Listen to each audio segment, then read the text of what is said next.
The problem that I have with Peyton is his lack of mobility and arm strength, and the combination of those two when going up against fearsome defenses and great defensive coordinators that can outsmart you. He can't react as well as these other guys. And that's the reason why he struggled against New England in the snow 2 straight years, 2 MVPs, 4 interceptions one year, 20-3 lost the next year. I know they were bad weather games, but in those games, I definitely want John Elway or Brett Favre or Joe Montana. I don't want Peyton Manning.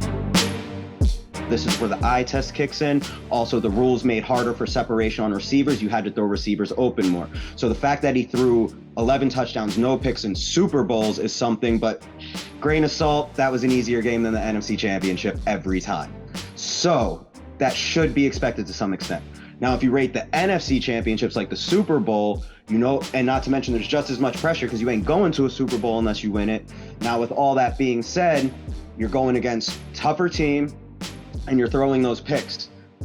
Those picks are why Joe Montana wins playoff games and Aaron Rodgers does not. Correct.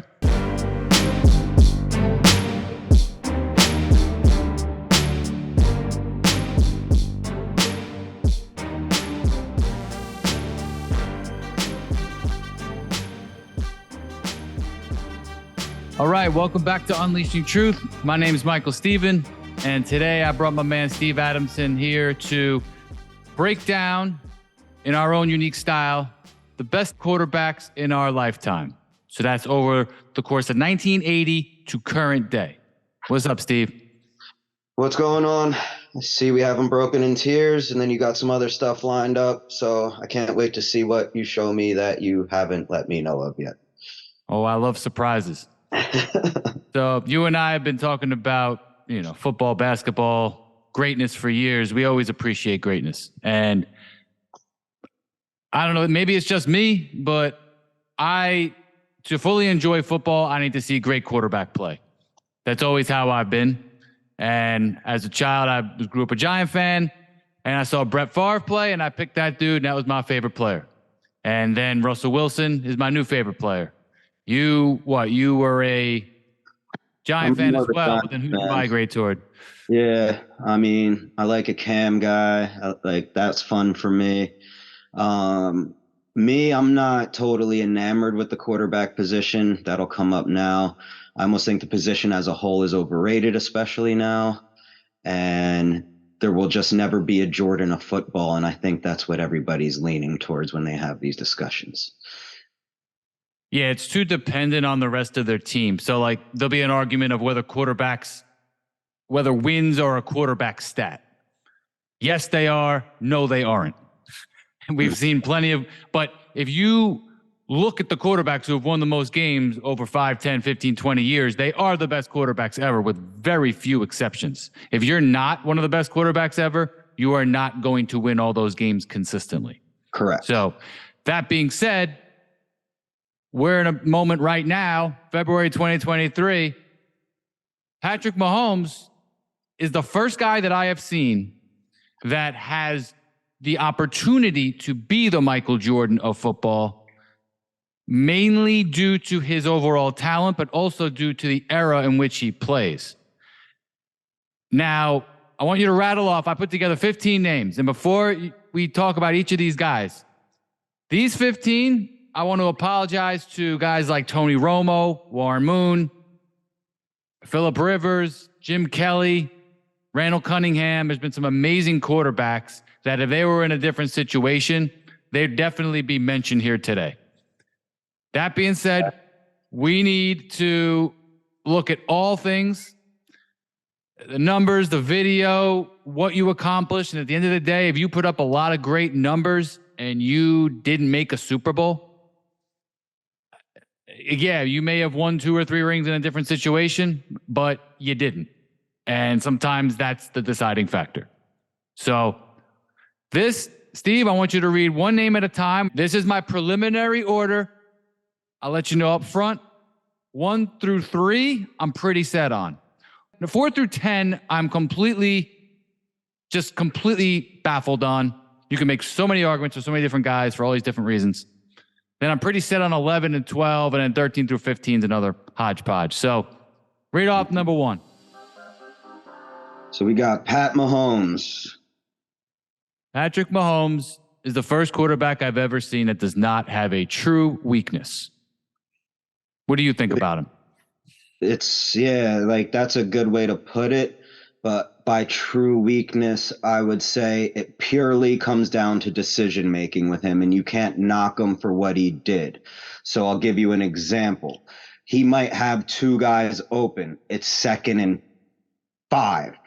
One guy's 15 yards down the field, one guy's 5 yards down the field. He's most likely to complete the 5-yard pass, but the guy knocks down 15-yard passes at a high clip too. He's still going to throw that 15-yarder, but what if there's a 75% chance of completing that versus the 80 to 85 on the shorter one? I'm okay with him taking that 75. It's like what I told you about having Tyreek Hill and playing for a few more deep balls, which creates a few more comebacks. And some people will say, oh, he has to come back too much. He's not very good because he doesn't make the right throw early. No, that's part of the game plan. Andy Reid is laughing at you. He's saying, this is awesome. Some of these teams are actually going to think they're going to beat us when we don't complete too many of these deep balls early. And then I'm still going to be able to play a regular man's game and just come back and win. Well, that's the thing. No, he can do that. He's not shocked. Pat Mahomes nor Andy Reid is shocked about any of those comebacks. Just you people are. Right. And that's the thing about him. Not only does he have all the skills, the baseball talent, so he could throw on the run without planting like Russell Wilson. He's got the extra 5-10 yards like Brett Favre. That's why I respect him so much. He's a combo of my two favorite guys. But he has the leadership ability. You've seen him come back from double-digit leads multiple times in playoffs already in the regular season. So he can come back, or he can front run like Aaron Rodgers and just score 4 touchdowns in a row in the first half, and then the game's over. So he can do either one. And the facts are 5 years in the league, 5 AFC championship game, 3 Super Bowls, 2 MVPs about to be, and possibly a 2nd Super Bowl this year. So side note, Pat Mahomes is a great example. We can do another episode on this, but I truly believe receivers help quarterbacks more than quarterbacks help receivers. Because like you said, when you go past 1980 and stuff, the league didn't have as many good quarterbacks. But now every pro quarterback can make certain throws. It purely comes down to decision making and who can make which throws, like rating free throw shots. So everybody that's a Pat Mahomes hater, I'm sure you heard some of it. He's going to be worse this year. I said he would be better because of everything we just discussed, because I know what I'm looking at. You think receivers make quarterbacks better? I think quarterbacks make receivers better. No, it used to be that way, because not every, like basically the 30th best quarterback to the first best quarterback is purely decision making for the most part. Where if you go pre-1980, it has a lot to do with athleticism, arm strength, this and that. The gap between the weakest arm as a starter to the strongest arm as a starter is here versus here. The accuracy is here versus here. So it's all decision making. Same with basketball. Yeah. The game, both of those games are very close to hacked.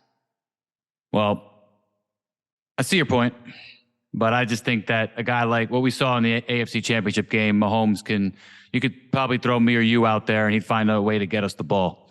Right. But at the end of the day, catch radius, difficult catches, the receiver is going to save the quarterback more. Ask A.J. Brown. Also true. Yeah, and those jump balls are important. So Patrick Mahomes went into a perfect situation that does need to be mentioned.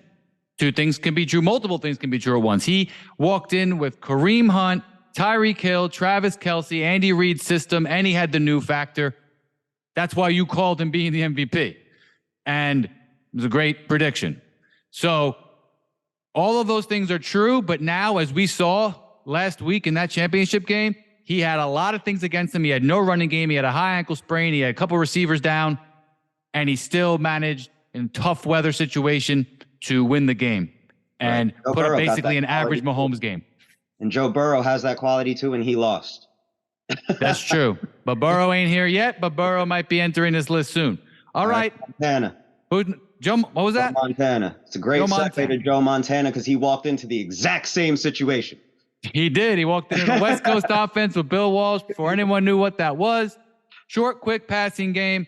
But Montana, he's known for, he's made 4 Super Bowls and won all 4. Yep. That being said, He had great mobility. He was a ballet dancer. He could make plays on the run. I saw some old games, and I swear I was watching Russell Wilson play. I was like, man, he was moving to the side, throwing across his body. Like, he could move. He was and like a plumber with skills.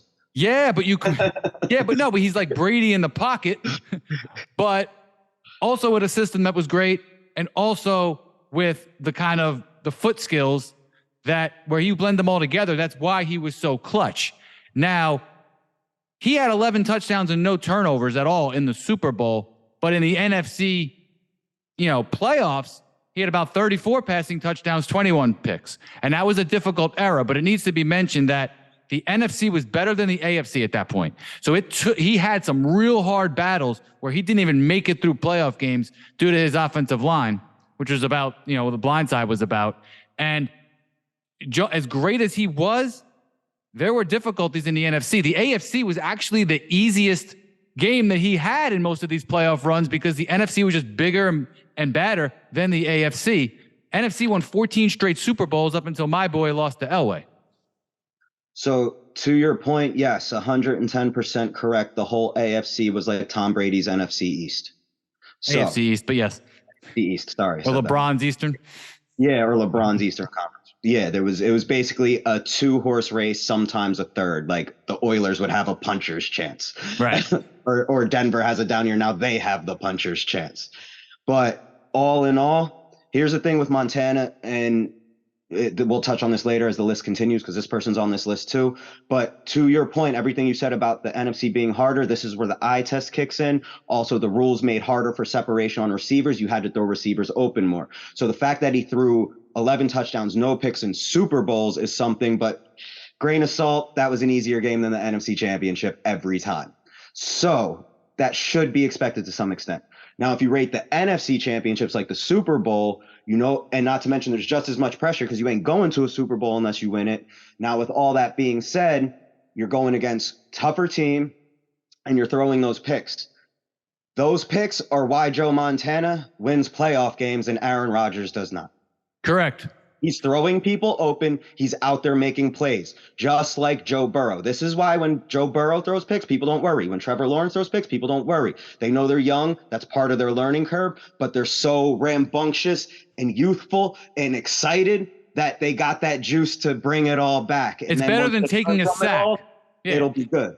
It's better than taking a sack 2 times in a row. Yeah, and having a bunch of 3 and outs. You're taking your chances down the field on a third down. You get the ball back. But that's why Joe Burrow might be, because Pat Mahomes to me is already better than Joe Montana. But Joe Burrow might slip very well into that number 2 spot for me over Joe Montana if he can win enough rings and be consistently in the playoffs and have that overall career with it, showing that there's no real major downturn with me because I am that good. Because this dude, this is true 99% of the time. Sacks matter more than picks. Joe Burrow is the exception. Damn, now you sound like Pete Carroll. Nah, but listen, let's we'll get to Burrow. But it's going to be tough to crack this number 2 because of the legend status that Montana has. But that's why. He struggles with games against the New York Giants, for instance. He was 2-3 against them, I believe, in the playoffs. And that was the whole basis of the blind side. And the New York Giants had Bill Parcells as the coach, Bill Belichick as a defensive coordinator, so it was an all-time defense. He had to deal with the Redskins, of course, the Bears at that time, but he grinded out wins in an era where you could just beat the hell out of quarterbacks. But he also had a big game in, I believe it was the 88, 89 playoffs, somewhere around there, where he went on the road to Soldier Field and he whooped the Bears. Like the Bears thought they were going to make another run at it. The 85 Bears, one of the greatest teams ever. And Montana went in there and won 28-3. Like, that's the power of, I don't think other guys on this list, most of the guys could not do that. I don't think Peyton Manning could do that. I don't think Aaron Rodgers could do that. I think Brett Favre could do that, or he might throw 4 picks. So that's why I understand people say, hey, Steve Young came in and actually had a more explosive offense, but didn't win as many rings because he was going against the Cowboys. But Joe Montana, all things considered, I think has to be number 2. If you think Steve Young is better than Joe Montana, you probably think Josh Allen's the best quarterback in the league. Steve Young has a bigger body. Well, there's your point. Well, he was faster, stronger, but and he's got that news for you. lefty thing. Jerry Rice even said he's got a nice little, Montana twang was on the ball. weakest dude in the league. No knock on Montana. I'm just saying, like, he was a regular guy. He was just faster than most, but not receiver speed. But like arm strength, he was on the bottom half of the league at the time. He just knew how to place the ball, just like Joe Burrow. The accuracy made up for it strong enough. But like the way, like they just place the ball, like I guarantee you, if you ask any receiver in a candid, like off camera in a candid setting where they can be 110% truthful with you, and it's the same reason people love Chad Pennington too. People love catching certain people's passes because they're just the right touch on certain passes when you're open all the time. Like, for instance, you love Russell Wilson. His deep ball when somebody's wide open is too light, too lobbed, and the receiver shouldn't have to fall to catch it. Joe Montana ain't doing that. He's throwing it perfect. If he's covered, he's still throwing it perfect. You see what I'm saying? He's not like doing what Russell Wilson does and playing it safe, lobbing it up and not letting him run under it when he's wide the hell open, but then throws it perfect when the dude's running next to him because it's the only option. Yeah. You also don't want to overthrow him. Montana might have overthrown him. That's the only difference. No, his arm wasn't strong enough. Yeah. There it is. Well, either way, I think we'll get to Young later, but we'll go more into him. All right. Number 3. Brady. And that's Tom just Brady. a combination of the two.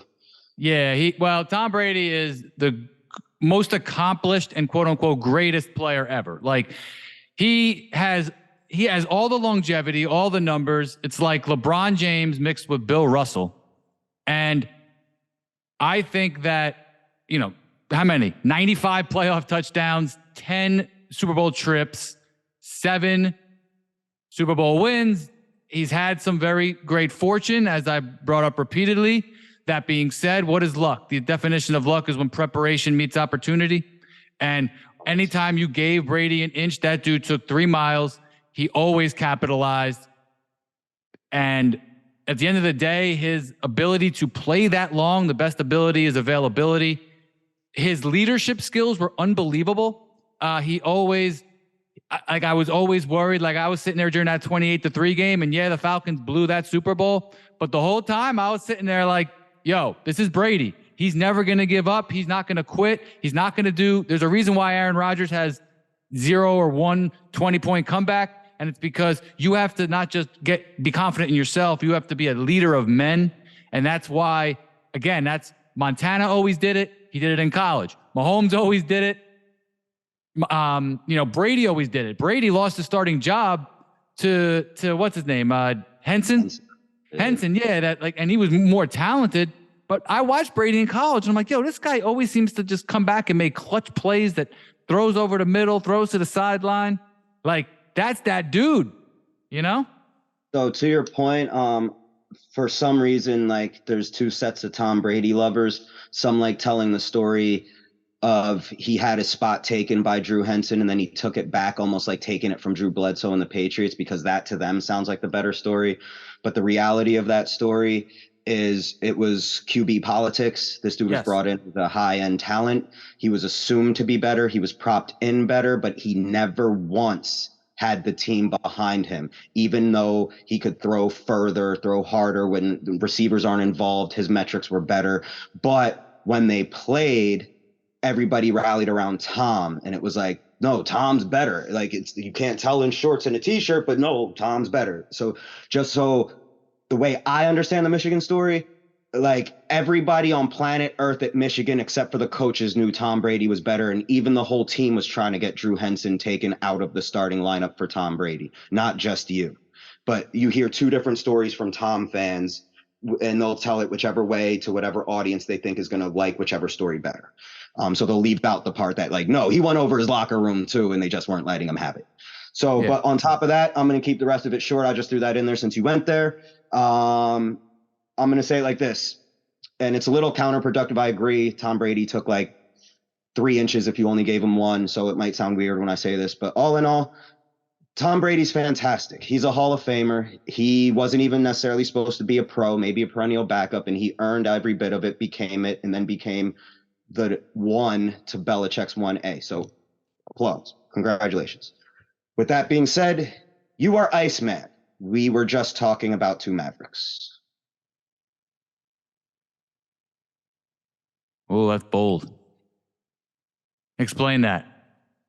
Meaning he doesn't have, like, it's his, like, the only thing he can do is win Top Gun school. Meaning anybody that thinks he's better than the first two we talked about is just doing it because they're a bigger fan of him than looking at it as him of a player. And then because of how long he played, the AFC East, having the best coach in the league to develop him until he no longer needed him. Where I give him credit isn't the decision-making on the field, because like I said, where we're at now in rating any of these quarterbacks is purely decision-making for the most of it, because the arm strength will never get as low as it was before the 80s or even the 90s, okay? Yeah.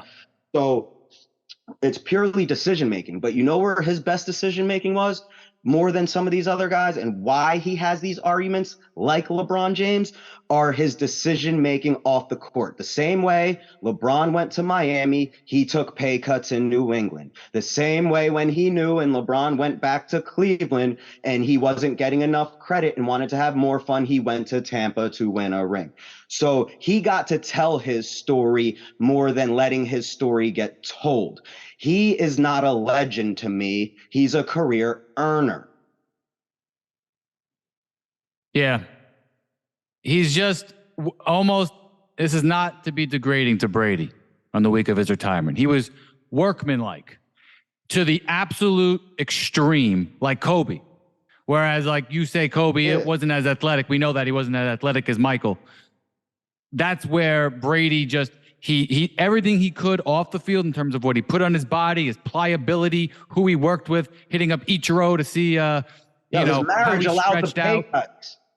Yeah, and the pay cuts, which is easy to do when you have a famous wife that practices witchcraft. Imagine if LeBron took the pay cuts. He'd have like 14 rings. Not that many, but I get your point. But listen, everything that Brady accomplished he deserves so much credit, and he was more important than Belichick, but having Belichick was so important in giving him that base. And side note, when we get down here, there's going to be a reason that shouldn't, because we know who the highest paid quarterback over a career lifetime is, and he's at the very bottom of this list. And that's exactly why he shouldn't be there. But anyway, I'm done with him. All right, so 4 through 10 is very difficult. So this order is subject to change. Give me number 4. So I went right through. You have Elway here, which that's my favorite quarterback of all time, because to me, that's where he passes. Like, he falls right in between Montana and Mahomes of just nailing that it factor. Like, he just purely plays off it. That's it. I'm putting John Elway 4. So because I put him 4, I'm going to immediately knock him. He made, before his last 2 Super Bowl runs, he made 3 Super Bowls, was known for his clutch ability in the weaker AFC, and then got trounced in the Super Bowl where he did not play well. He then won 2 Super Bowls at the end of his career, and that featured some pretty bad games where he was clearly a caretaker, kind of like Peyton Manning at the very end of his career, with an all-time offensive line and an all-time running back, Terrell Davis, and Mike Shanahan and some good pieces. Now, he did put together his last game in the league was an MVP performance in the Super Bowl against Atlanta, who shouldn't have been there because the Vikings should have been there. But the Vikings are cursed, so the Vikings couldn't get there. Anyways, bottom line is Elway was known as a choker, almost like in a way, like a Chris Paul kind of, a Romo. Yeah. And then he won 2, and all of a sudden now we got these rose-colored glasses. And the bottom line is he had, objectively, I understand the weather in Denver. I understand the era of football. I understand that it is what it is. He had poor numbers, and he also fumbled and lost a lot of fumbles. I can't prove how many because the NFL doesn't track that kind of data, unfortunately, before 1993. But he lost a lot of fumbles. He threw a lot of interceptions. He had a lot of Favre in him. And maybe if he wasn't in the AFC, maybe he doesn't make those Super Bowls. Or maybe he was so talented, especially for that era with how he could run and throw on the run, and he was so clutch, maybe he does. if he had a better overall offensive line. So that's my take on Elway. I just think he has the best argument for number 4, making 5 Super Bowls, 2 rings, and his clutchness and his overall talent. But if you want to put Elway 7, 8, 9, I got no beef with you. Yeah, no, I hear you. And being more of a basketball guy, so it's like what we just went through, we just crushed, for me and you, this is a separate debate, but we just crushed Jordan, Curry, LeBron. Out the way, done. What we're talking about now are Kobe's to Dr. J's and everything in between to some extent, but an elite version of it, probably more towards the Kobe side. Dr. J might be going a little too far. So with that being said, to your point, you have all those things playing for you. And that's, again, why I say the receivers help the quarterbacks more now, and it was more debatable here. So what's happening here with this whole second area of lists, and this is going to be my longest take, the rest will be shorter, all you have are gunslingers and stat performers. You know why? Because they're both ends of the argument, and that's it. So you basically, I don't know if this was on purpose, you have like almost, 1, 2, 3, 4, 5, 6, 7, 4 of each almost. You know what I mean? So we're talking about Elway now, but the last person on this list is Breeze. You see what I'm saying? Yeah. Like, you see what I'm saying? So this dude wins games and lost in a Super Bowl. And to your point, so you do realize those Broncos teams weren't very good, right? He was like Warren Moon in the Super Bowl. Like, those teams weren't, like, his teams just weren't as good. The Oilers were only offense, no defense. So where I knock these two guys is I give him credit because this ultimately helped him staying in one place, the era in which he's in. He stays in that one place. It evolves into a total story. We were much more team first back then. The winning catapults him. And then he stuck it out. It's the grittiness, the comebacks, the eye test of seeing that and then putting it into total career. And he overall is winning, because what you hear now in modern era stuff, you will hear half the media pundits you see trying to tell you, no, take winning out of the equation, because everybody's still trying to hang on to this Justin Herbert train. And they want to still hold on to their Andrew Luck takes from back in the day. So like, winning can't be the end all be all, but I got news for you. This person is right here because of winning. And his overall talent, because you brought up Breeze. If you watch the film and then you put Drew Brees, you put John Elway in Drew Brees' position with Sean Payton in today's era. Exactly. We have no idea what these numbers would be like. But one major but, if we're going to put Tom Brady at the top of this list, and we just agreed that decision-making is the predominant thing you're judging now, the only thing you can knock him for is not leaving Denver. Which, to your point, maybe he should have gone to the NFC. And all the turnovers. So that's why, if Elway didn't have all those turnovers, maybe he cracks the top 3 here. But I have to say that I'm picking Brady over him. But what do we say about Montana in the playoffs? When you're playing on a team that bad in a rougher era, what are you doing more? You're trying to squeeze throws like a real man. Don't lose so many fumbles. Because I looked that up. But that's also like Trevor Lawrence. Like, when you're running around crazy and you have the burden of doing everything, you don't slide. You take that hit. The ball's more exposed. You took that extra step. I get it. You stood up a little longer. You held on a little longer. It's all there.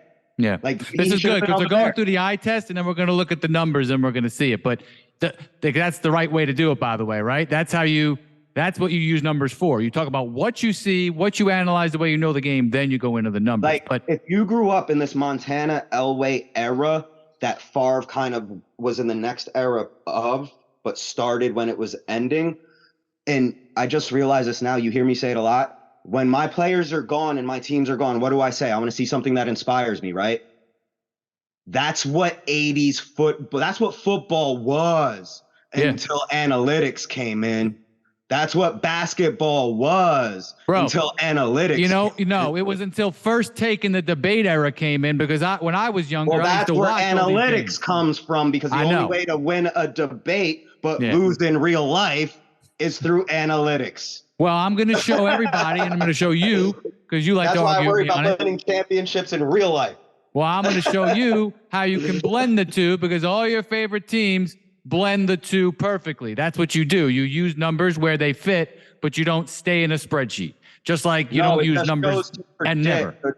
It just shows after the fact. So when I predict what Steph is, you should be able to use the analytics and say, damn, I really should agree with you, since the analytics suggest everything you're saying right. So if this goes 10 more years, yeah, what you're saying is right. But that's not how you people use it. You use it to cast shade.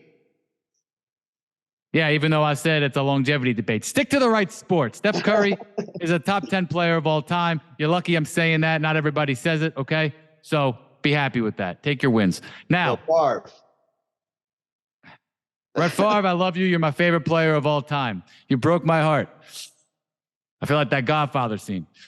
So Brett Favre had the most talent I've ever seen at the quarterback position before I saw Mahomes. Even Favre just had this extra, like, he was funny, he was cool, teammates loved him. And he turned the ball over too much, even early in his career. Once Mike Holmgren was able to get him to stop doing that, he won 3 straight MVPs. And even the year before that, he had a dominant second half of the season. I forget the exact numbers off the top of my head, but something like he put up a 16-game stretch from 95 to 96, like in between his 2 seasons, where it was somewhere around like 48 touchdowns, 7 turnovers, something to that degree. And that's unheard of in Green Bay in that era. Brett Favre was putting up these Mahomes numbers before anyone did that. Dan Marino had the greatest season of all time, but even that one featured about, 17 plus turnovers. Brett Favre put up an efficient season. Mike Holmgren had him playing the best football of his career. He won a Super Bowl. Then he lost the Super Bowl because he didn't make he had a couple of throws he could have made against John Elway in Denver. And his whole Elway story is different. Okay. Because he outplayed Elway in that Super Bowl. But Favre had 2 turnovers in that game. And then he didn't make a couple of throws he could have made. And then he never made it back to the Super Bowl. And as great as he was as an Iron Man, as a comeback artist, playing in any kind of weather, his high was so high, like he'd have divisional round games against great defenses, and he'd have 3-4 touchdowns, no turnovers, and I'd be like, damn, Peyton Manning can't reach that level. I'm not even sure if Brady could have reached that level against that defense. Like, he had a super high level, and then even toward the end of his career, he would just have the worst turnover at the worst moment. He did have some bad luck. He had 4th and 26. He had a Jerry Rice fumble that cost him a game because of no instant replay. I know I'm rambling, but that's my guy. But end of the day, he had the highest potential that I've seen overall as a character and a player, and he just never reached it. He should have made 3, 4, 5 Super Bowls, won a couple more, and then he'd have a real good argument. Yeah. So. And if you want to put him 10 or 11 or 12 on this list, you have a right to, because he only made 2 Super Bowls. I wouldn't. So I'm going to keep this short. So you remember what you were saying? What if Elway was in the NFC? So basically, it's ironic that these 2 came after each other, because to me, they're the same. Favre just came later, had better coaching, had better teams, but ran into John Elway's best team. Oh, by the way, I brought up Holmgren for a reason. Holmgren's a phenomenal coach. He left him in 1998 to go to Seattle for more power. And then he had won again. He had Ray Rhodes and Mike Sherman, who never coached in the NFL again in playoff games, and they just did a poor job. And it's like, and he didn't have good receivers. Like Brooks got hurt. Freeman was banged up at that point. Yeah. They didn't have Jennings yet. So he never had the coach and supporting system in his true prime, Steve, in his right where he started figuring out the game, where he wasn't as much of a gambler. And then by the time he really figured out and had the team, he was 38, 39. What you just said is what John Elway didn't have. He had better teams, lost a coach, and then had better teams. Even the team he lost to John Elway with was better than every other team John Elway ever had. Yeah. They're the same guy. He just had better coaching and better teams. Yeah. All right. Who's next? Manning. Now we go into the other side of the spectrum. Peyton Manning is the most he's, in my opinion, the most overrated quarterback to ever walk the earth. but he is also one of the best 2 or 3 regular season quarterbacks ever and the most consistent regular season quarterback ever. Now, I look at Peyton Manning like this. His first 5 years in the league, he was 0-3 in the playoffs and scored 33 points and had 2 touchdowns. So in the first 5 years in the league, when we were trying to do what we're doing with Justin Herbert right now, that's what everyone was doing. People thought he was better than Brett Favre. Oh, he's better than Favre. Oh, he's better than Brady. Brady won 2 rings. Doesn't matter. Peyton Manning's better. Yeah, I remember that. No, yeah, right. It happened. I still can find the receipts. There was no Twitter, but It definitely happened. those first 5 years, he was overrated. Then the next 10 full seasons that he played, he won 5 friggin' MVPs. So he was incredible, and he dragged teams sometimes further than they belonged. That being said, he was the smartest quarterback ever. His pre-snap reads. He became a great leader. He had a ton of fourth quarter comebacks, even in the playoffs. And then, for me, the problem that I have with Peyton is his lack of mobility and arm strength, and the combination of those two when going up against fearsome defenses and great defensive coordinators that can outsmart you. He can't react as well as these other guys. And that's the reason why he struggled against New England in the snow 2 straight years, 2 MVPs, 4 interceptions 1 year, 20-3 loss the next year. I know they were bad weather games, but in those games, I definitely want John Elway or Brett Favre or Joe Montana. I don't want Peyton Manning. And then that's why we all should have bet our houses when the Legion of Boom and Russell Wilson playing against Peyton Manning in a record-setting Broncos. And I was like, there's no way young Peyton couldn't deal with these guys. And it's cold out? Forget it. We should have known. Like, we literally should have bet so much money on that game if gambling were legal at the time, of course. Anyways, I'm done. That's my point on Peyton. Am I harsh? Is that too harsh? No, so here's the irony of Peyton Manning is Peyton Manning comes from the ultimate pedigree of quarterbacks. So like he was rated highly coming in, #1 college player coming in. But here's the thing that people overlook in the rhetoric in which they talk about him when acknowledging that is, yes, he was that, but he was by no means a Division I athlete of any kind. So like where Tom Brady was a career building thing, this dude came in ready to go, name recognition, doing well in Tennessee, but even had the same shortcomings at Tennessee. Struggled in big games, right? Yeah.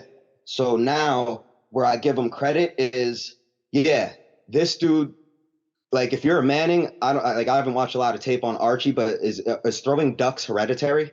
Because these dudes cannot throw spirals. They don't throw hard. They can throw relatively far, but Manning Archie was much more athletic. Eli throws harder and farther. Peyton throws slightly more ducks. So to me, it's amazing how great Peyton has always been and then was able to maintain it only using cerebral stuff and clearly just telling the future. This dude was only telling the future out there. No improvising whatsoever. And this is no disrespect to Brady, but Peyton Manning made the most out of his talent of anybody at the position. Correct. Like Brady, I think Brady did have a stronger arm. That was something that was tangible. They both did the same thing. Brady was just a better talent. Brady was able to, and this you're watching it on TV, sitting on a couch, drinking a beer. All right, these guys are out there in 15-degree weather in the snow. Yeah. And it looks like a short throw. Brady's throwing a ball 35-yard out or a 25, 35-yard out and getting it there. Yeah. Okay? In bad weather. That is why Tom Brady was a better quarterback than Peyton Manning. Yes, it helped that he had Bill Belichick. Yes, if you switch them at the time, Brady would have. They had Tony. No, I'm saying. Let me finish. And Peyton Manning. So what? Like what did we already say? Brady had to fall back to Belichick and get built. So like Manning already came in ahead of Brady as far as playbooks, what to look for, reacting, how to study film. He was ahead of all that already. He was the #1 player coming out of high school through college. And then had the green light coming in and had Tony Dungy. Where Tony Dungy and Peyton Manning started is the last 3 to 5 years of Brady and Belichick. And they got to be there the whole time. So everything you just said in regards to that is irrelevant to me. Oh, you're going to say if they switched? Yeah. Yep. Or Brady had Belichick. No, if Peyton Manning had Belichick, it might have started like this. Well, because Peyton Manning knew what was going on and knew how he wanted to do things. And this is an important thing for this entire debate because two things. Number one is Peyton Manning was playing in a dome with Edgerrin James and then Marshall Faulk, then Edgerrin James. And he had a receiving core of Marvin Harrison and who's the other guy? Reggie Wayne eventually came in. So hold on. Marvin Harrison, super dope for McNabb at Syracuse. So if he's drafted there, you could say he helps. But the one thing I will give all the Mannings credit for, Eli, well, except for Archie, I don't know. I've never saw him play like that over a career. But Eli and Peyton, every receiver they had played better for them than somewhere else. So if you're going where I think you're going, I don't care. Yeah. He made Marvin Harrison what he was in a way, but my point is that Peyton did have talent those first 5 years around him in a dome, and his numbers were not significantly better than Brady. So at the time, when people were trying to say, hey, Peyton's better than Brady, if he had Belichick, he would have won those rings too. I got their point, but no, it's like Montana and Marino. Bro, and I went back and watched. I used to watch old games. I used to watch, again, like I was saying earlier, before there was debate shows on the ESPN, there was old classic games. And like you said, 80s football was awesome, right? 80s and 90s football were awesome. And I went back, and you can't argue that the guy who won 0 is better than the guy who won 3. If you want to say, hey, if it was switched, it might have been, but you don't have, you don't have the winning argument. You're in a court of law. The guy who won 3 is not, you want to say that Brady would have won 1 in Indy and Manning would have won 2 in New England? Fine. Probably still not even true, but we don't know. But the point is, yes, Brady had the better overall defense, obviously, at the time, and he got some good fortune, like the Tuck rule, Spygate, a bunch of other things. But so I'll give, like I said, I'll concede Marvin Harrison, but I don't care who I'm talking to. Only Reggie Wayne thought he would do what Reggie Wayne did. So, yes, and like I said, we're kind of heading into the era where what we're talking about now, what Peyton made Reggie Wayne. I'm sorry, same thing with Dallas Clark. I don't know anybody that told me about Dallas Clark before Peyton Manning. We'll never know. Same thing with Reggie Wayne. Same thing with Brandon Stokely. Okay. But the second important point, getting back to that, is that after that second playoff game in New England, I believe that's when Bill Polian threw a little hissy fit and said, yo, they're grabbing our receivers. And the league did change the rules after that. That was one of the Mel Blount rule was 1978. Pittsburgh Steelers, great defender. That was grabbing receivers way down the field. Yeah. And then this was another change, big C change there in 2004, 2005. Then there was another one later on. It kind of gradually happened where now you can't touch anybody. You can't even blow on them or it's a 15-yard penalty. That was going to come no matter what. Yeah. Because of rule changes, because the NFL has to patronize people. But Peyton Manning made 4 Super Bowls. He won 2. He did not have a dominant Super Bowl run. The first one, he had 3 touchdowns, 7 picks throwing the ball. Second one, I think he had 2 touchdowns and a few picks. So Peyton Manning never put together a 3 or 4 game dominant run. I am the man. That's why I personally cannot put him in a top 5 all time. But even since 1980, I have a hard time putting Peyton Manning ahead of guys, who had dominant runs, although you want to say Elway didn't, I get it. But I have a real, if you want to put Peyton Manning if you want to put him up there, I get it. I just can't personally do it because I feel like you have to have one run where you prove I am the man. Right. And that's a perfect segue to get to the next person. So I'm going to hint at who it is with Aaron Rodgers, which that's why it's this is a conundrum when dealing with humans. And a lot of it's up here because Peyton Manning, like I said, I give maybe Aaron Rodgers he might have maybe made Reggie Wayne at best. But If he had Brandon Stokely, he's crying about it. How do I know that? Because I watched him do it this year. And did he show up at OTAs to help out these younger guys? No. But that's why the Mannings make all their receivers better. That's why all their receivers didn't do anything away from a Manning. So Aaron Rodgers, I've always rooted against Aaron Rodgers but I've always owned it. I've said I love watching this guy play. He's one of my favorite players to ever watch. When he's on, it's so fun. But he was right after Favre, so I wanted Favre to have a better legacy, and he's a direct rival to Russell Wilson. So I always rooted against Aaron Rodgers. That being said, he's, like you said, the perfect segue, because night and day in terms of his overall talent. Not only could he see the game almost on a level of Peyton Manning and call things out and audibles and check to the right play, he had an incredible arm talent, one of the best arm talents ever, right? Best numbers ever. I know he's in the easiest era. Now, he used to take a lot of sacks, and he still kind of does default to that. It's almost like he got PTSD from sitting there behind Favre for 3 years, watching him throw too many picks. And he's like, all right, well, I'm just going to take a couple sacks instead. He's got beautiful numbers. He's got 4 MVPs. He's a winning quarterback. He's got 3 main issues with me. Number one, he had a slight injury history. That's probably number 3 on this list compared to the other guys. So he did kind of get banged up a little bit. The other thing is that he would rather, like I said, take the sack, take the 3 and out, punt it back rather than throw the pick. And in the playoffs, as you were saying earlier, that's not a great trait. But the most important thing with Aaron Rodgers is that I don't think he's a great leader. I think that has shown time and time again with not being able to come back. There's a reason that he has a poor record and way less comebacks from significant margins than all these other guys. And it's not, when you talk about over a sample size of 15, 20 years, it's not your team. It's you. And it's how you carry yourself, and it's how your body language is. When your receiver blows the play a couple times in a row and you watch Russell Wilson, Joe Montana just go, we'll get him next time. And you watch Aaron Rodgers on any night, just every time, those body blows add up. And how do you speak to your defense? How does your team feel about you? Like, all these guys I'm sure have their flaws, absolutely. But I would usually take Aaron Rodgers over Peyton Manning. Just you look at the talent, but it's like, nah.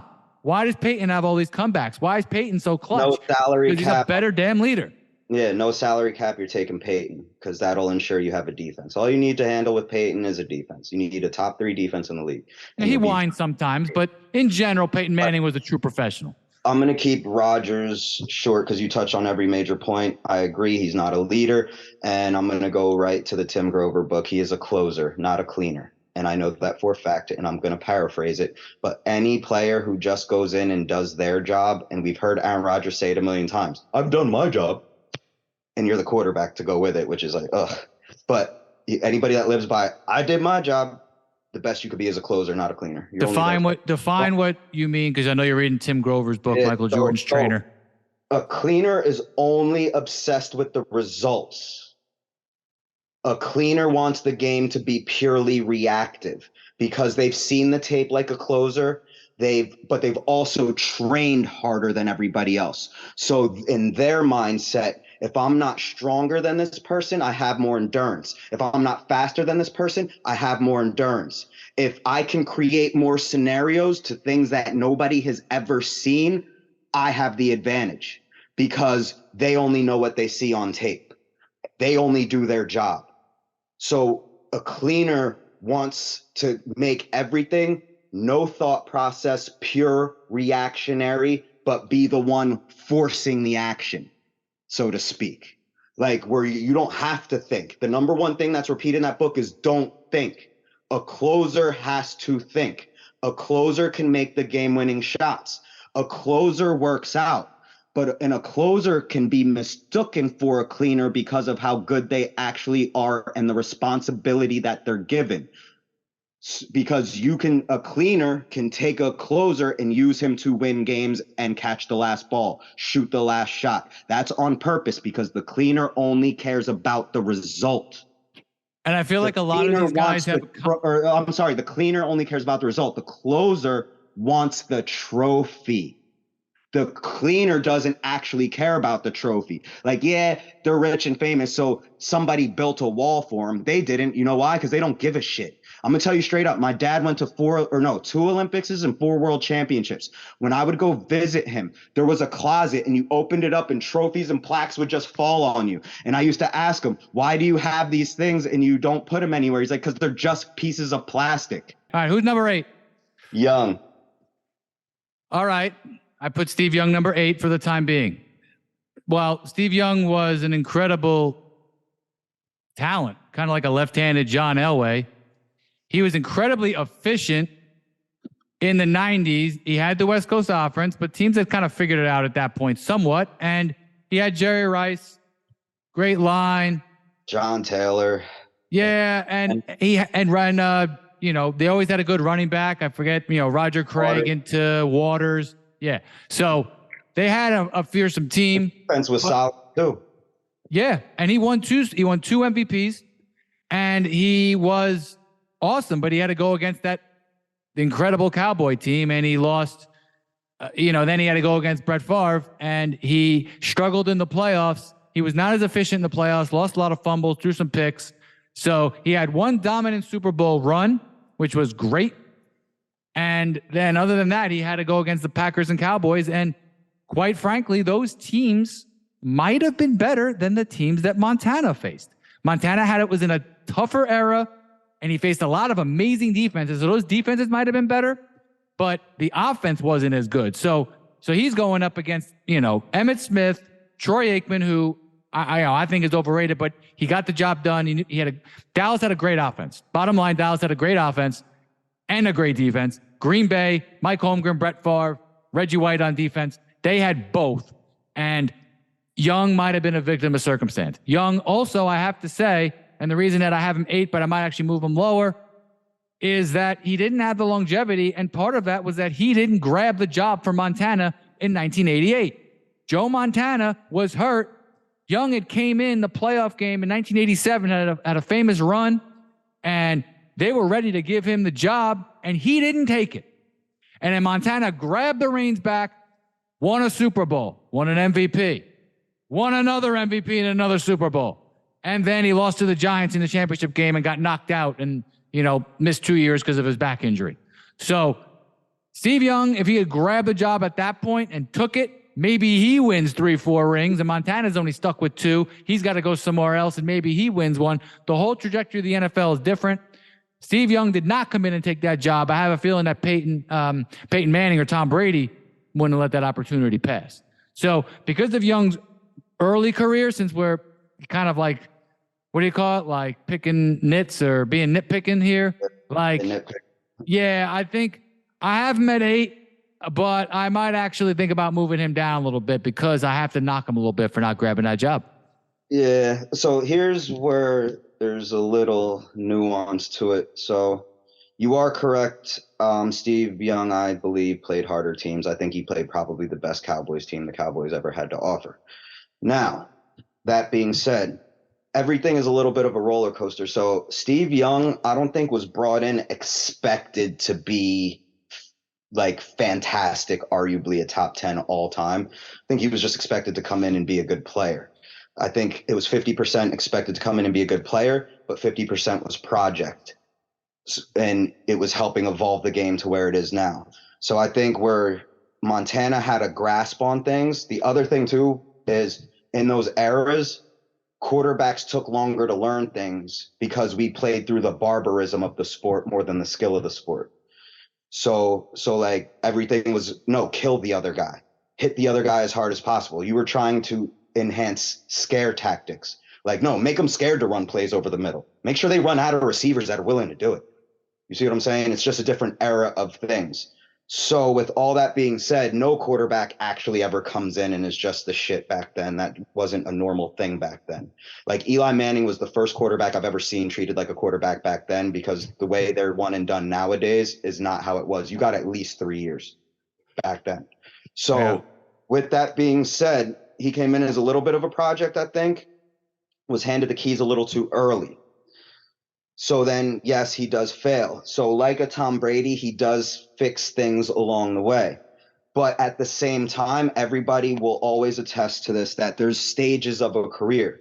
Once you're established, and if you're a super athlete in your realm, you go through a show-off stage where you might make a few bad decisions because you know you're going to out-jump that guy, you know you're going to outrun that guy, you know you're going to out-throw that defender, whatever the case may be. So even if you turn it over, you're going to create 5 more opportunities throughout the game by playing with this pace that makes up for that.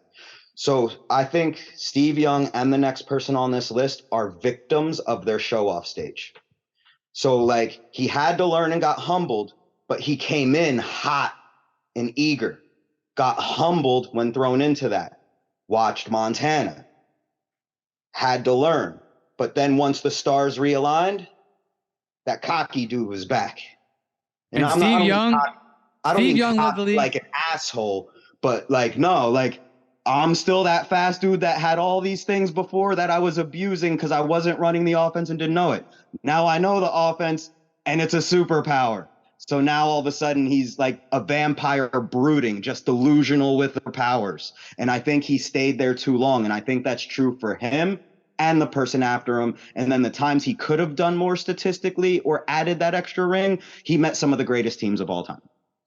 That's all. But I think that Steve Young has an argument to be in the top 5 of, if you have a 5-year peak, you have absolutely.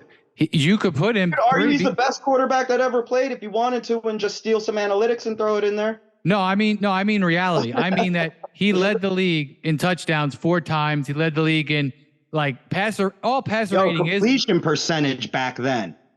Well, hold on. He was high as hell while you could kill receivers. It was 67, 70%. Yeah. And that's all the you know that I love numbers. I hate formulas. All the quarterback rating is what's your touchdown per throw, interception per throw, yards per throw, and completion percentage. And honestly, completion percentage just kind of means that you're moving the chains, but it's really the other 3 that really matter. And that's why he led the league like 6, 7 times, because he was doing all those things. Now, of course, he fumbled a little too much, but we don't want to talk about that. Superpowers. Yeah, exactly. Yes. So I just want to make that clear. Like, I think when you're combining all of the different things, when looking at these guys, he might be lower than 8 actually, but peak. Like, I just want you to know something where I'm coming from. Like, you could argue Young to the top because I understand this to be true. When a person thinks they have superpowers, all they needed was the right coach. That's it. That's it. You just need to bring it back a half step. And he's lefty, man. You know those lefties are weird. Know when to check down. That's it. No, but lefties have that superpower too. It's like a little bit off kilter. So, all right, who's 9? Marino. And let me go first on this one. So you got Marino. He, same thing as Young, fell in love with the superpowers. It's just the difference was he was mobile in the pocket but couldn't run. So he could sidestep and move out of the way better than anybody. Like, even like him and Tom are just fucking ridiculous with that. Like they can buy an extra 3 seconds in the pocket and move a yard and a half. So, but his superpower was his arm talent. So his arm talent was what Young did collectively. And he fell in love too much with that. And they only wanted to win that way. And just like Young, metaphorically, I was referring to checkdowns. His is more literal and metaphoric, but even more literal. Check it down. Dan Marino, so he had his superpowers right away. Young got his, a little bit later, once he had the right team. Now, Dan Marino walked into the league and had, an amazing rookie year. He only played, I think he missed the first few games, and he went in there, and then he didn't miss it. They were starting another guy. And then 1984 is the greatest football season I've ever seen. He had 5,084 yards, 48 touchdowns, 17 picks. 9 yards a pass, which is hilarious. Like 9 yards. Everyone else was like 7.5, 7 yards most. He's 9 yards a play. And so again, he basically had like a peak Manning or Mahomes or Brady year back in 84. And the previous touchdown record was 32. So then a couple years later, so that year he lost to the 49ers in the Super Bowl, very reminiscent of the way Peyton lost to Seattle. Almost the same exact kind of game, just the halves were backwards. And he never made it back to the Super Bowl. And he was the all-time leader in touchdowns like you said, he didn't get it done in big games. Maybe he fell in love with his superpowers, maybe not. Jimmy Johnson eventually came in to try to save him. Again, he had Don Shula. He had great receivers, but he didn't have a great defense. And that ultimately, it never worked with Jimmy Johnson. He wanted to take back the reins a little bit. Reminds me of Pete Carroll. And he probably had a point like, hey, Dan, it wasn't working. Let's run the ball. And the mix wasn't able to work. They ran into too many good teams. Never made another Super Bowl. So Dan Marino, as much as I know that he would dominate, again, in Peyton's situation or in Drew Brees' situation, what are we going to do, man? He never won a Super Bowl. And that's unfortunate. It's a tiebreaker here. So, yeah, I mean, at the end of the day, Marino, like Manning, came in ready to go. Like Manning had Tony Dungy, he had Don Shula. But let me ask you a question. Did we consider Tony Dungy on Belichick level when Manning first got there? No. Did we consider Don Shula on Belichick level when Marino first got there? I don't know. I don't know. If he had won those, was he the coach of the Super Bowl, the undefeated Super Bowl? Then yeah.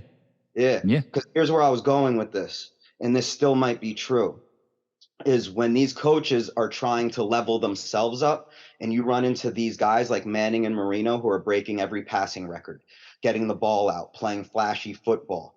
It makes them lean into it more and over extrapolate from the so-called superpower, so that when they do win this one way, it was dominant and we dominated and we're the greatest ever. We had the highest peak and then we still sustained. I think they were shooting for legendary status and now getting knocked for it. Yeah. Either way, Marino had to get to another Super Bowl or two. And he didn't. So I think this is where he goes. At the end, it's because he was shooting to be the greatest quarterback of all time on one Super Bowl. Which he could have done. But back to Aaron Rodgers, man. He couldn't be done.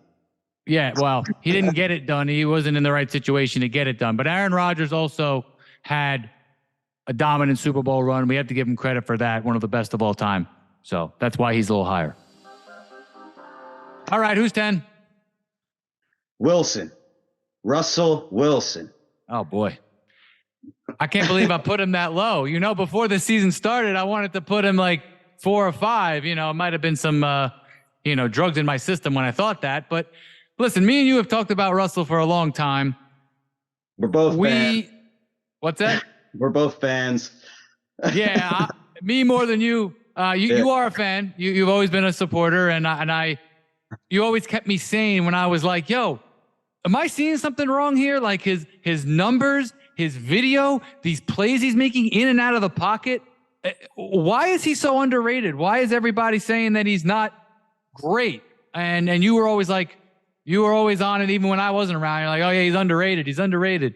And the bottom line is this. Most people don't consider him on the level of Brett Favre, Peyton Manning, Drew Brees even. And the numbers and the facts and his accomplishments support that he is indeed in that class. Do you agree?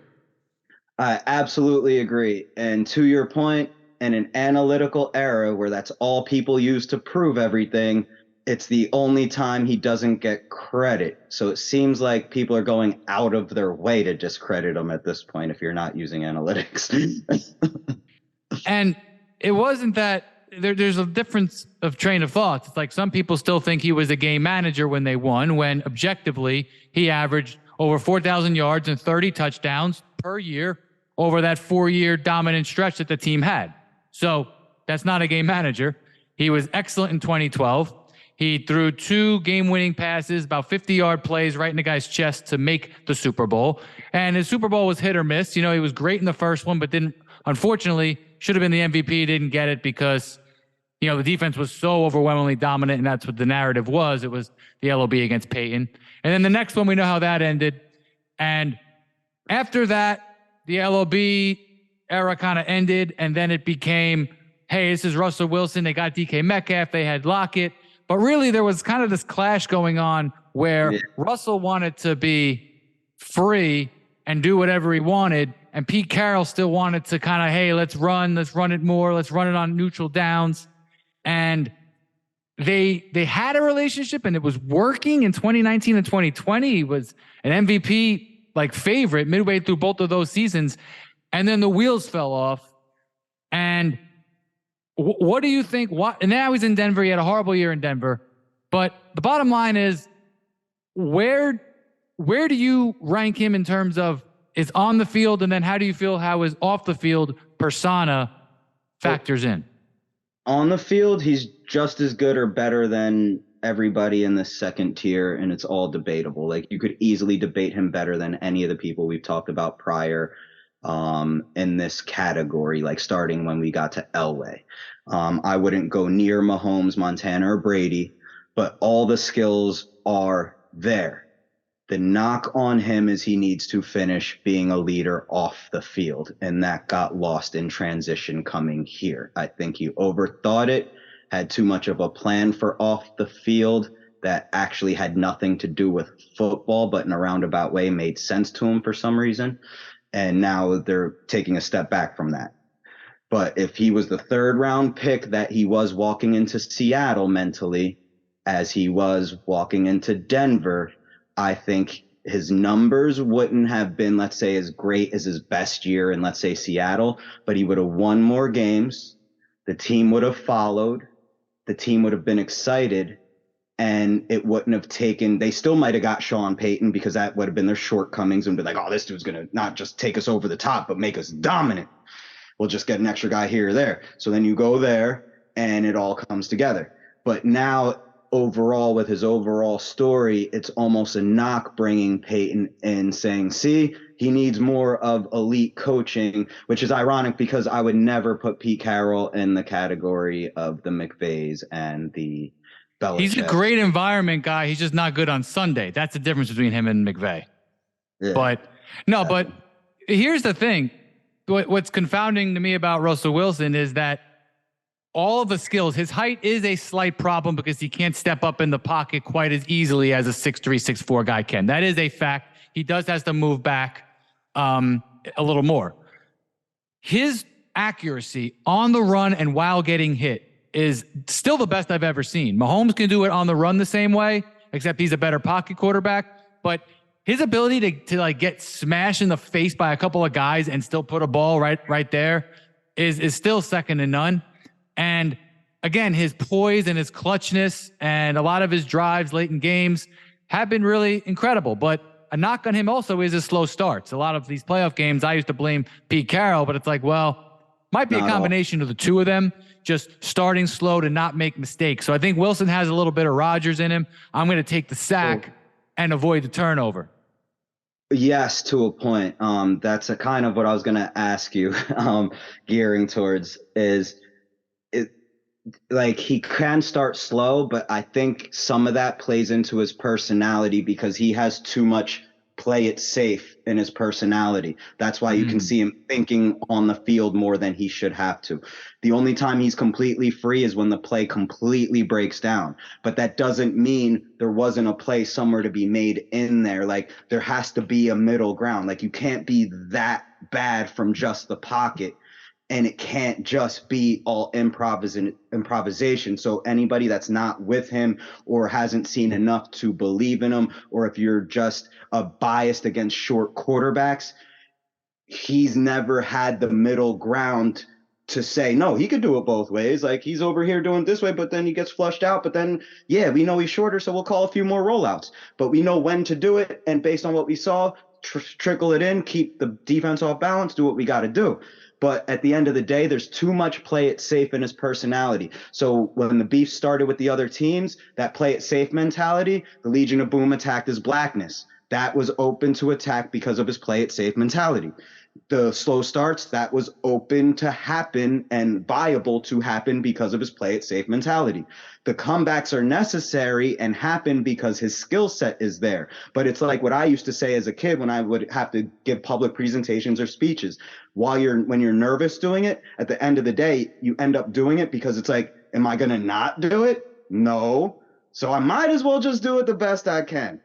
And then that's what happens at the end of the game. Or in 2-minute drills. Yeah, that's how he goes 80 yards in 29 seconds against the Patriots in the Super Bowl. But play it safe is keeping him sorry at times. Yeah, because he's moments, not whole games, but in moments. he's such a conundrum to me, even because it's like he has the leadership ability to lead a team back from 10, 20 points like he did early in his career. He has the ability to always stay positive, almost to a corny degree. And it's like he's trying to like balance it out. And yo, how many times have I said to you, it's like, yeah, like guys like Richard Sherman, I think he was wrong in his instance, but he definitely had a point. And me or you would have said, yo, tell that dude that the Legion of Boom blew the 2012 playoffs against the Falcons. I got you 445 yards and 3 touchdowns. You have a 28-27 lead with 25 seconds left, and you let Matt Ryan throw the ball 2 straight times and kick a field goal? Really? So you're going to blame me for the Super Bowl? How about you take accountability for that shit? Like, that's what, like me or you, would come out of us at some point. You know what I mean? We're not near his level of talent, but that's the kind of mindset. You do that's the proverbial punch back that ends up making the bully your lifelong best friend, so to speak, in most. Yeah, because like at some point you got to stand up for yourself. Yeah. And here's Charles the thing. Barkley told a story like that. Yeah. Like I forget what player he was talking about, but it was a player on another team, and he looked at the coach and he was like, "Coach, so and so's hitting me," and then the coach is like, "Punch him back." So when Barkley does something to him, or no, the dude does something to him back, and he's running back, Barkley punched him running back, and the guy looked back at Barkley and was like, "Nice job, Rook," and kept running with him. Like he almost thanked, like said, "Good for you for punching me." Yeah, that's real. Recognize real. And the last thing I'll say about Wilson is that, you know, we watched him with these other guys on the field. 2013, 2014, he was the best quarterback on the field against Peyton Manning, and the Broncos defense was no slouch. I know Seattle was better, but he was the best quarterback on the field. He was the best quarterback on the field against Breeze. He was the best quarterback on the field in 2016 on a Sunday night game against Tom Brady. Brady was in his prime. That was the only game the Patriots lost that year. Russell Wilson was the best player on the field. Belichick and Brady were speechless after the game, right? 2018, Mahomes comes in that house. Best player in the field. Wilson's the best player in the fourth quarter. 2017, Watson comes in there having the best rookie year ever before he got hurt. Wilson beats him. So like Russell Wilson had that ability for so long that I think it gets lost in here in 2023 for like always stepping up.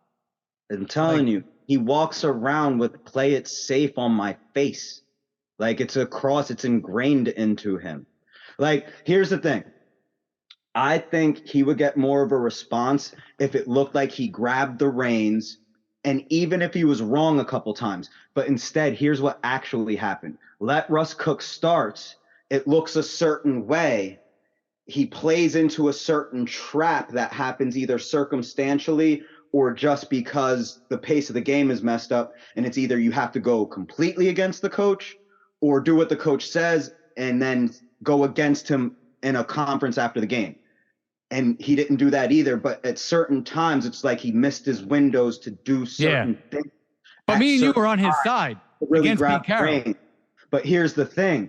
Even if you're wrong, if you grab the reins sooner than later and go wrong and then explain what's wrong, practice to make it right, verbalize the change, show the change, that is leadership. Like it's shown, like people don't want you moving as just saying. They want to know you're human too. This way, if you make a mistake, I'm not going to kill you because you never kill me. And I make more than you, but when you make them, you own them. And I make them twice as much. So if I'm playing with you, I'm going to own all 20 of my mistakes to your 10 because you only make 10 and you own all of them.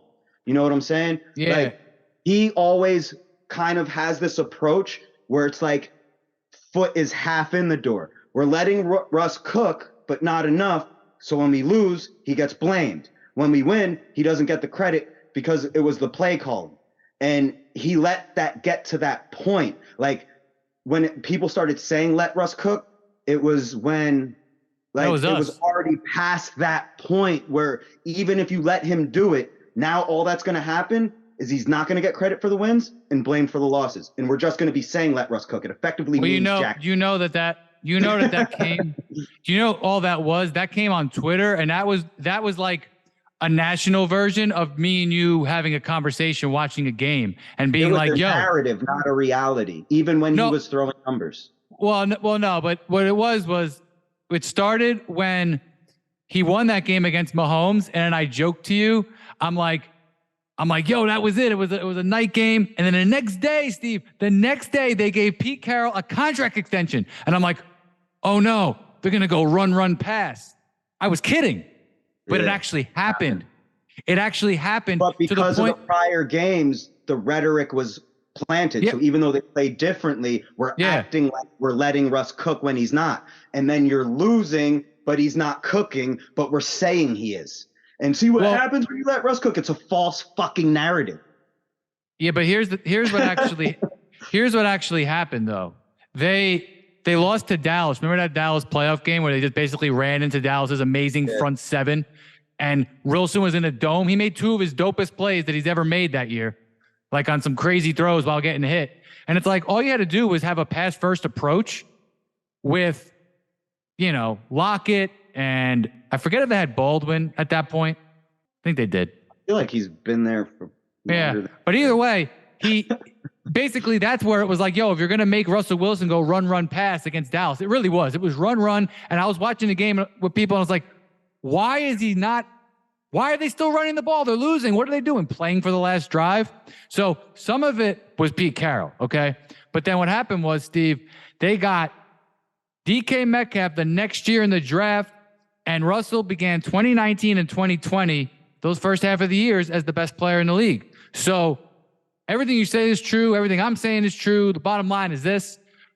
He should have told Pete Carroll, it should have been an understanding of, hey, we're going to do it this way. Otherwise, it's you or me, bro. And maybe it got to that point, but it should have been there 2 or 3 years earlier. And I think that's what we're saying, is that all these other guys on this list, they've had issues with their coaches too. Elway had issues with Dan Reeves for the same reasons. Jimmy Johnson and Dan Marino, like I said, there's always going to be that kind of consternation. And now I think we have a way of saying, oh, it's because Pete Carroll coddled him or whatever. I think Pete Carroll held him back on the field, but he did help him off the field. And Wilson should have been a better leader. And I feel like he has it in him, but he's getting, I feel like it's Rocky III right now, bro.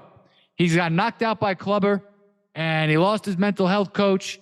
He's in a new situation, and he's trying to be all Hollywood. And it's like, no, you got to go back, get your Apollo, and get back to the grind, bro.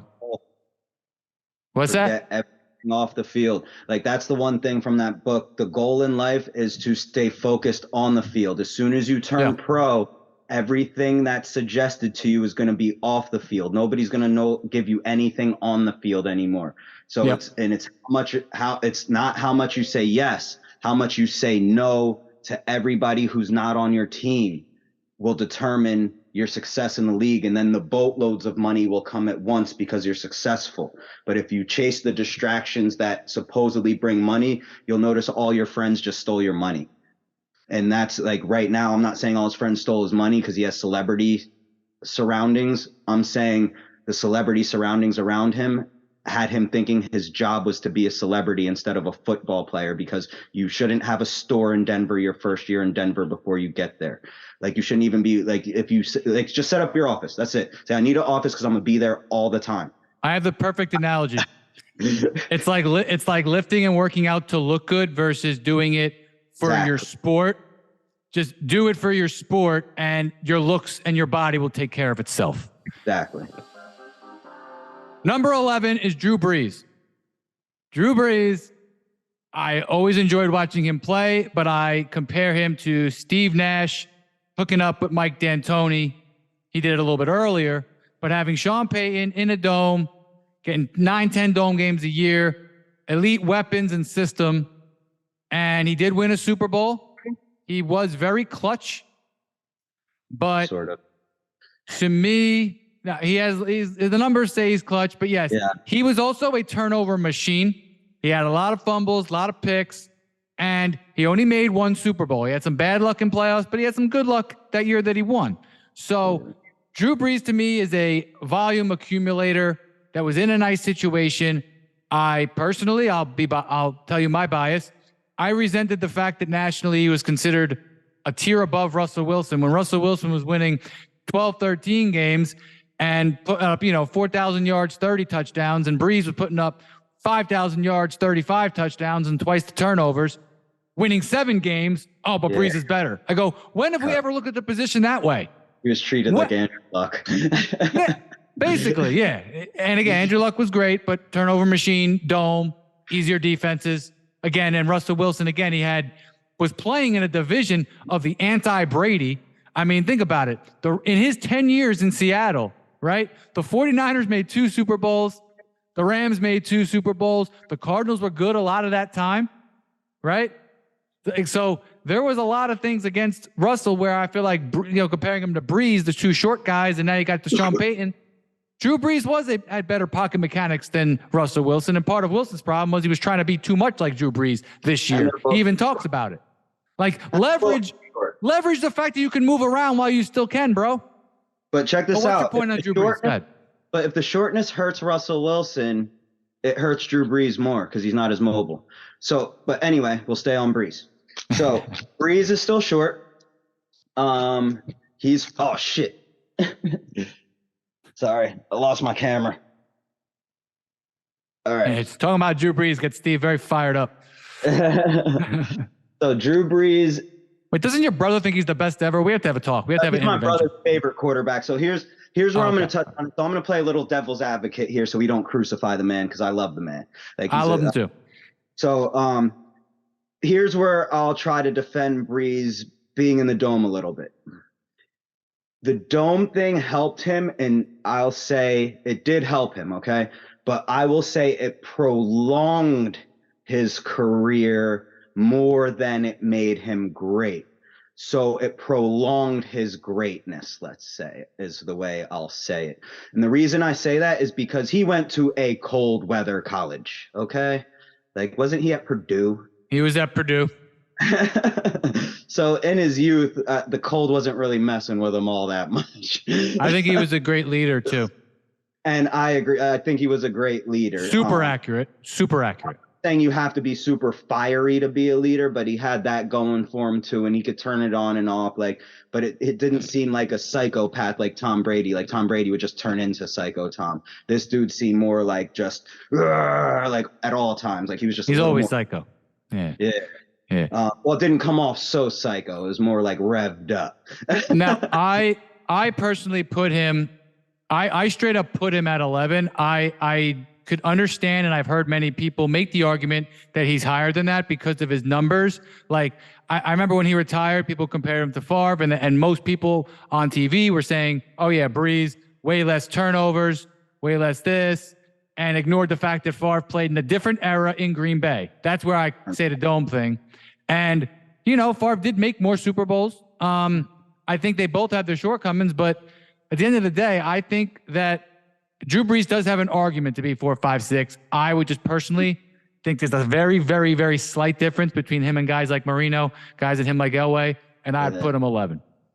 Like if you were going to put him 4, 5, 6, you're really just looking at it more so peak wise, or you're trying to sell just numbers, or you're selling a longevity argument in which the dome saves them.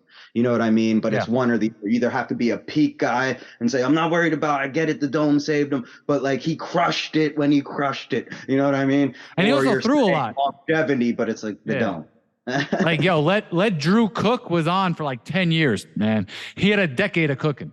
All right. He got all these extra attempts. Believe me, I did my analysis. Like Drew Brees is like trying to sell Russell Westbrook as a top 5 player to me. You just can't do it. Well, I think Steve Nash is Steve Nash is the perfect comparison though, because Nash was that guy, even though Brees didn't win the MVPs. But yeah, I really do respect Brees, and I always love watching him play. But he was a guy that I always felt like, you don't get to have hit in a dome, got to put up triple doubles. Yeah, yes, and then you wasn't winning championships while doing. You won the Super Bowl, and they won the Super Bowl, and then he won 7 games for the next 5 years, but somehow kept his status. But, oh, wait, we talk about wins as a quarterback stat. Oh, all of a sudden, no, now it's not. Now it's not. Drew Brees is Drew Brees. Volume numbers, You know, hey, listen, that's a sidebar. America loves our volume numbers and rings, okay? So he won a ring. He had lots of volume numbers, and he got to keep that ring. Hey, listen, he didn't leverage that ring as much as Glenn Rivers did. All right, but he still got. All right. All right. When we get to this last tier, this is where it gets very interchangeable. Like, yeah. I'm sorry for anybody left off the list at this point. All right, 12 is Big Ben Roethlisberger. Ben Roethlisberger was underrated early in his career and overrated toward the end of his career. You know how much I loved seeing 2018, 2019 Ben Roethlisberger ranked over Russell Wilson on these ESPN charts. I know they were just trying to make people like me and you go insane. That was the reason. But some of these people just see the game that way. But Ben Roethlisberger was awesome his first few years, man. He got no respect going because he had a bad Super Bowl when they won. But to get him there, what's that? He did his job. He only played to win. He won games. Like, he only threw 200 yards. No, Steve, I watched him get to that Super Bowl. I rooted for them because of how good he was. He was making Favre-like plays, man. He was playing so well. He was playing like they thought Andrew Luck was playing. All right, but he did it on the road in the playoffs. And, they went into Peyton's house and smoked them. And the refs had to keep the Colts around in that game. But then Vanderjagt shanked the kick at the end. Remember that one? Yeah. That old wild game? But, like, Ben was great early. He did make one of the best throws ever, the Super Bowl win against the Cardinals. So he made 3 Super Bowls, won 2, great volume numbers, but was never, in my opinion, he was never in that Brady, Rodgers I can tell you why, too. It's a subconscious thing. I'll tell you exactly why. No, tell me why. But again, he had a lot of Favre in him, too, but not quite as accurate consistently. And he was a big, strong guy, broke sacks, but he was never quite in that tier. So Ben Roethlisberger is awesome. If he's drafted by the Giants instead of Eli, the Giants as a team have like 6 or 7 rings at this point. But that's a side. We'll go with 3. we'll go with 2 or 3. We love you. I love you. No. I mean, they have 5 total. I'm talking about the franchise. Oh, yeah. 4 total, right? 4. So they would have had like 7 total if So, but anyway, here's what's going on with Ben. Ben is phenomenal. Ben passes the eye test. And the ironic thing is, just coming off of Wilson, is if Wilson did what Ben did, he would have been a caretaker because that happened. But anyway, but you know why that is? It's because Ben is like a 7-foot tall white dude with a powerful arm. He fits the bill. Now, longevity wise, here's the reason it doesn't, like, he doesn't wow you, because he's been the same guy. Like what I tell you about Josh Allen, and I'm debating with the general public about, he's been the same guy since he got there. He just slowed down. He just learned more plays, learned the game, gained experiences, but he only got better through circumstance. He did not hit his ceiling. His ceiling was much higher. How did you see it? You saw it in the maintenance in his body, the progression of missing games. It was amazing how much he still could stand up and be Big Ben when he was Big Ben, but you saw him getting injured earlier than he needed to be. Or maybe he's actually standing up longer, and it's even more impressive, and it starts to wow you. But it's the fact that he does jack shit in the offseason is why you weren't wowed. It's like the same reason Paul Pierce doesn't do it for me. It's like it's all numbers. Like the dude any more athletic. He's just 20 a game. Yeah, that dad bod, bro. Ben Roethlisberger was a great quarterback on a great team on a Hall of Fame franchise. Pittsburgh is one of the best franchises in the entire league. It's best owners in the league. That was a great situation for him, man. Like any other quarterback in his situation gets into this top 3 argument. That's the difference. That's why you didn't see it. And it all has to do with his off-season preparation. He was one of those dudes, season's over, I'm good. And that's why it landed that way. Yeah, but I think that's where he goes. I think he's a clear 12. I think his, like you said, his peak was not as high as Russell, Breeze. He could be on the same field with them. He should have been better than John Elway. Yeah. But not as consistently accurate. Maybe he didn't take care of himself as much. And yeah, he had a lot of opportunities. So that's 1 through 12 for now. So now 13 through 15, I have the best caretakers in football history. So 13 through 15, we got Troy Aikman, Kurt Warner, and Eli Manning, Steve's favorite. What do these guys have in common? So I guarantee Eli's the coolest one out of everybody on this list. Troy Aikman is, as you told me many years ago, hey, just don't crash the Ferrari, as we just watched Beverly Hills Cop 2.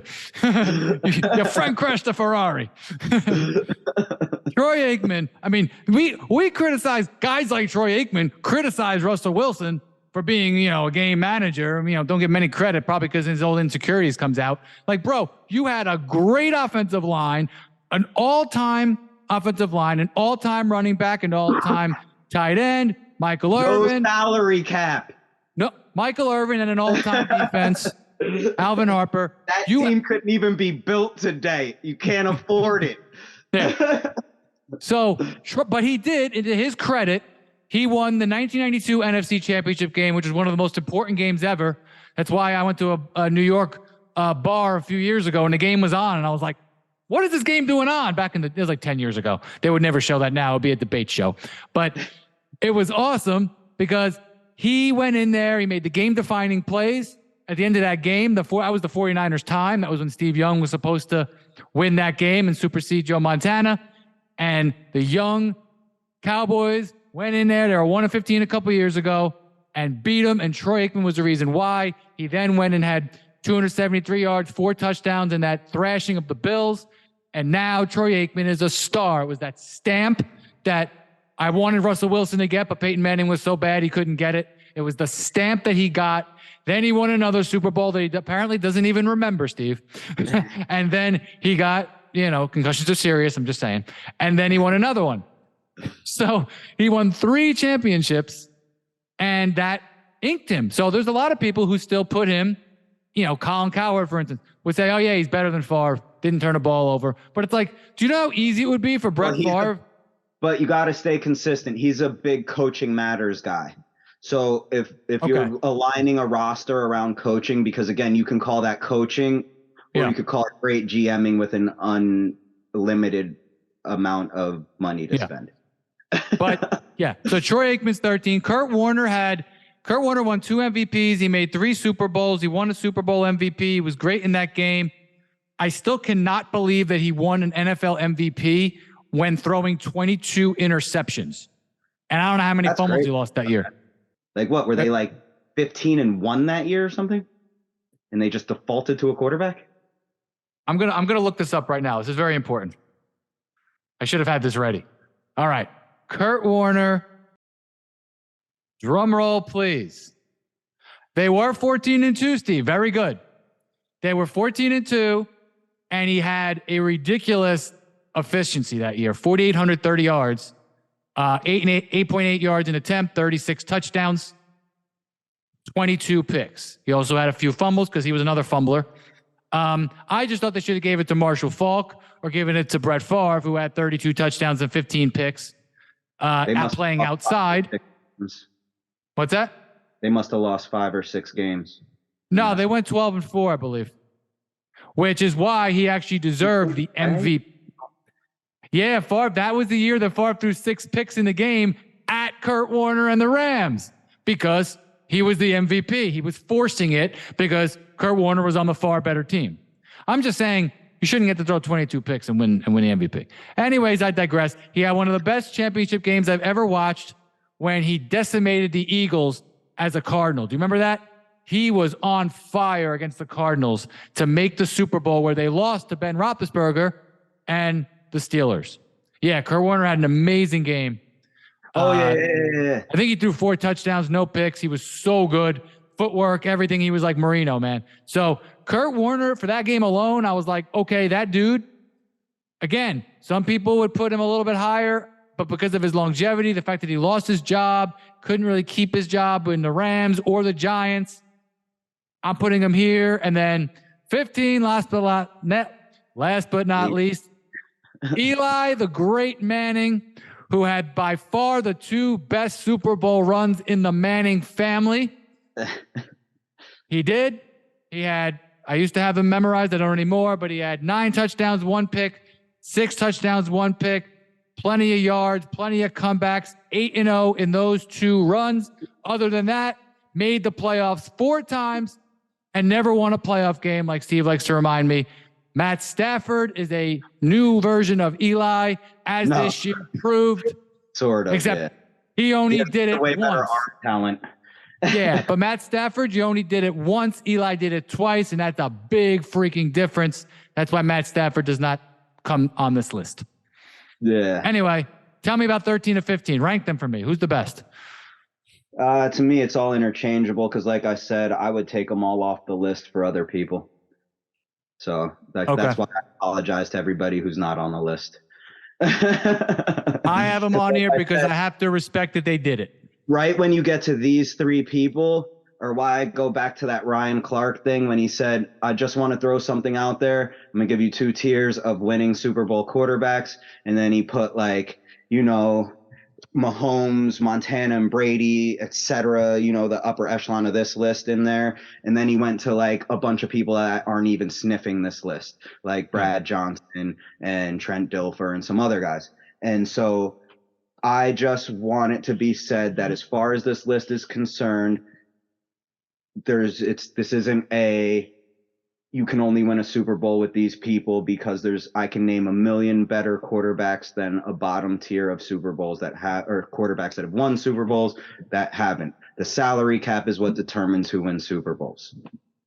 And Troy Aikman and Eli did not have good numbers. Troy did not have longevity. Eli did. Troy played in a harder era. So do you agree that these 3, I think the answer is yes, obviously. Do you think that 12 is fair? Is there anybody else that would crack that top 12 that has played since 1980? Not statistically. I wanted to try to put Moon and Kelly. I've seen greater winners. It's just they met their match in eras where even the team that lost the Super Bowl would have won a Super Bowl in some of these other years. And so I've seen better winners in the grand scheme of things. Some things are just circumstantial. Than a lot of guys. Warren Moon was a better player and winner than a lot of these guys, or he would have never got to the NFL at all, let alone did what he did in it. Yeah. Because he literally had to take the longest route to the NFL of any quarterback who's a number 1 quarterback in college football that I've ever fucking seen. In conclusion, if I'm drafting a team and I got 10 to 15 years, I am picking in order: number 1, Patrick Mahomes; number 2, Joe Montana; and number 3, Tom Brady. Then that's my first tier. My second tier, 4 through 10, in any order: John Elway, Brett Favre, Peyton Manning, Aaron Rodgers, Dan Marino, Russell Wilson, Steve Young. Those 7, mix them around however you want. Tier 3, Drew Brees. Tier 4, Ben Roethlisberger. And then tier 5, on 13 through 15. 13 and 14, take your pick on Aikman and Warner. And my 15 is Eli Manning.